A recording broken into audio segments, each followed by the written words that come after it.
So whenever someone said to me, it can't be done, I heard, it can be done. When they said no, I heard yes. And when they said it's impossible, I heard it is possible. Because I am a strong believer. I'm a strong believer what Nelson Mandela said, that everything is always impossible until someone does it. Well, I'm going to be the one, I said to myself, I'm going to do it and I'm going to show it to them. Maybe it has never been done before. That's perfectly fine with me. But I'm going to do it. And I did not listen to the naysayers. The same was also when I went into, not just in bodybuilding, they said no. When I wanted to come to America, when I wanted to go to America, they said it's impossible. There's no money that you have to fly even over there. You have no money when you go over there to live. And what do you think, they're going to wait for you? There's plenty of big bodybuilders over there. It was all no, and it can't be done, it's impossible. And I remember then that the same thing happened also when I went into the show business. Can you imagine, I was now a bodybuilder, I weighed 250 pounds, I was Mr. Olympia 6 times, I was Mr. Universe 5 times, and Mr. World and Mr. International. I won 13 World Bodybuilding Championships altogether. And now I said to the agent, the Hollywood agent, I want to get into movies. He said, that's funny, Arnold. I asked a studio executive, I say, I want to get into movies. I want to be a leading man. He started laughing. So they all say it's impossible. I said, why is it impossible? He says, because look at how big you are. You weigh 250 pounds. Hercules bodies and muscular bodies weighing 20 years ago. 20 years ago, they did Magista and they did all these Samson movies and Hercules movies and stuff like that, but not anymore. Arnold, this is the 70s. You know the sex symbols today? It's Al Pacino. He weighs 150 pounds. It's Dustin Hoffman. He weighs 146 pounds. And guess who else is a sex symbol? Woody Allen. So imagine they're telling me now that those are the new sex symbols. So you ever forget about it. And then they told me, it says, and your accent, even if you reduce all your body weight and everything, you have a normal body. Your accent. I said, your accent, I mean, it will go give people the goosebumps with the German accent. It will get people the creeps. They will get scared. He says, no one in Hollywood ever has become a leading man that had an accent. Doesn't happen. People in America want to hear their actors talk like John Wayne, or like Burt Reynolds, or like Clint Eastwood. Not like someone on Hogan's Heroes or something like that. Some Nazi movie. That's the kind of stuff that they heard. They said, no, you see, it's impossible. And plus your name.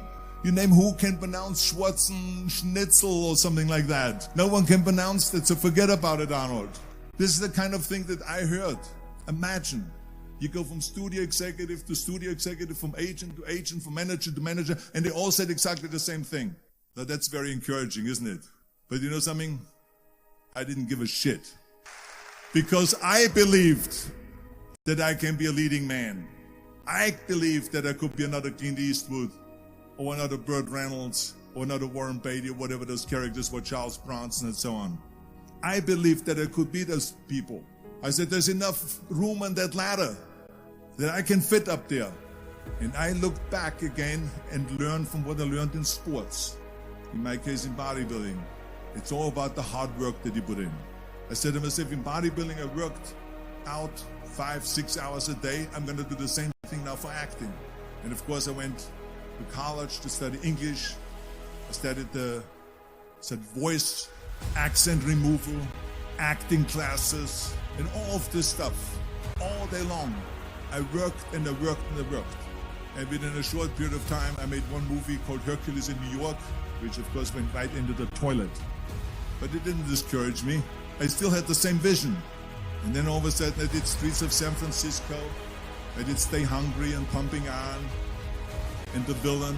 And then all of a sudden, I was asked by Dino De Laurentiis, the Universal Studio, biggest studio, to star in Conan the Barbarian. And after I did Conan the Barbarian, the director at the press conference said to the press, the director was John Milius, he said to the press, if we wouldn't have had Arnold, we would have had to build one. So think about that. The very body that they said can never be sold because the time is wrong. A few years later, I'm doing Conan the Barbarian, and it was the #1 hit at the box office when they came out in the summer of '82. Think about that. And the director says, if we wouldn't have had his body, we would have had to build one. So all of a sudden, my body became an asset, not a liability. And the same thing was with Terminator. After we were finished filming Terminator, Jim Cameron said to the press, if Arnold wouldn't have had that accent and talked like a machine, I think the movie wouldn't have worked. So think about that. The body and the accent that they attacked was an asset. But I didn't listen to those losers. I didn't listen to them at all. Because that's exactly the way it was in politics again, when everyone said no, no, no, and it can't be done. And I became governor of California. And this is with everything like that. This is just the reality of it. It's just that you cannot listen to the naysayers. So it's a very important lesson for all of you. So when someone says, no, this is a stupid idea, you in your mind, you don't have to say it, but in your mind just say this, fuck you. You're an asshole. If I would have listened to the naysayers, from bodybuilding to showbiz politics, I would not be standing here today talking to you. I would be in Austria in the Alps yodeling. That's right. I would be in Austria still left yodeling. That's what I would be doing exactly. So this is why I say don't listen to the naysayers. And the next thing, the third point that I'm going to make to you is, before we sit down with Jürgen and talk about the rest of the three, is work your ass off. There is no magic pill. There is no magic out there. You cannot get around. You have to work and work and work